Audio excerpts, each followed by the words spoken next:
Almost done. Hi, I'm Tom, and today we're gonna learn how to air a quarter pipe. Let's give it a go, Tom. I'm gonna do my pocket. Oh god. If you're just starting to air a quarter pipe, you might want to start on something around 4 or 5 feet tall. That's like a pretty comfortable size, I feel like, and you might not be quite as scared to try to actually get above the coping for your first few times. A lot of the time people will think to air a quarter pipe high that you'll need to go really fast at the quarter, whenever that's just usually like half of it, because half of it is how hard that you pump the quarter. Because I've seen people, you know, haul ass at a quarter pipe and only go, you know, 2 or 3 feet, but I've seen people go slower than that and, you know, go twice as high. It's just all about how you pump the quarter. So whenever you're first starting out, you might want to go fast enough to pretty much do like a fly out onto the deck, you know, and like fast enough to where you could keep your feet on if you needed to, how you could just jump to the deck. So whenever you're rolling at the quarter straight on and you hit, like, your front wheel hits the very bottom of the transition, you'll almost want to try to manual all the way up the quarter pipe. You won't pull back hard enough to actually pick your front wheel up off the ground, but just about to where it's about to come off the ground, because all your pump is going to be in the back wheel, and that's where all your pop will come from, is whenever your back wheel actually hits the coping. Because a lot of people, whenever they're going at a quarter to air it out, they'll like spin off their front wheel and their back wheel won't even touch the coping at all, and that's one of the most common things that I see go wrong whenever people are trying to air out. So as you're pumping up the quarter and you're pushing down with your feet and legs as hard as you can, you're pulling back with your upper body, it's almost like you'll snap off the coping. Like your front wheel will come off and you'll start leaning back even more and like shoving or like pushing down harder with your feet, and as soon as your back wheel leaves the coping, you'll almost like snap past it, like kick your legs straight out and pull your arms towards you, and then that'll help give you the pop off the coping that you need.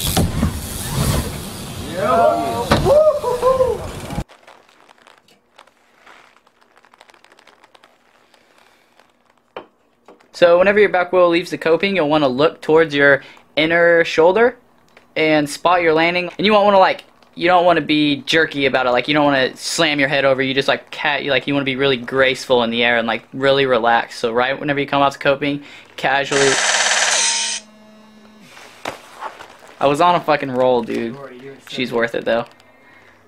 You want to land the nearest to the coping or top of the quarter as you can, so you can carry your speed onto whatever you're going to hit after. If it's another quarter, another box jump, like, it's always good to, and it just things feel better whenever you actually land smooth and don't land flat and break your wrists. Going down the quarter is very, very similar to going up it. Hopefully your front wheel will land first, and then so you can start the pump with your arms like pushing down, and then whenever your back wheel gets on there too, you pretty much do the same manual type motion, like push down with your legs and feet real hard and then pull your upper body back towards you.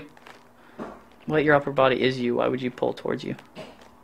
And once you get more comfortable with the whole, like, whenever your back wheel comes off the coping and you are popping into your airs, you'll be able to like work on staying loose, and like so you can like start moto whipping your airs and like turning your bars, you start doing tricks, but that's a whole different how-to.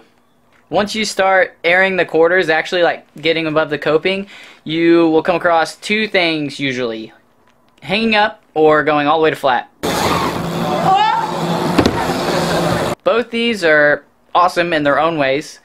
As soon as you leave the coping, you're going to know. Like, you're going to know if you're going to land perfect or if you're going to case or you're going to land flat. And if you're going to case or land flat, either way, the best thing you could do is to straighten your legs and try to just set your back wheel down first so you can like decompress whatever, you know, if you're going to case, you can like decompress the deck and just try to suck it up. Because if you think you're going to case and you just tuck up in the air, whenever you do actually case, that'll just buck you over the bars. And if you're going to land all the way flat too and you're trying to decompress, you want to watch your teeth or anything around your crossbar, because I've seen a lot of people, whenever they're landing flat, they're like trying to decompress, but they're just go stupid, I guess, and just headbutt their handlebars, and that never works out good.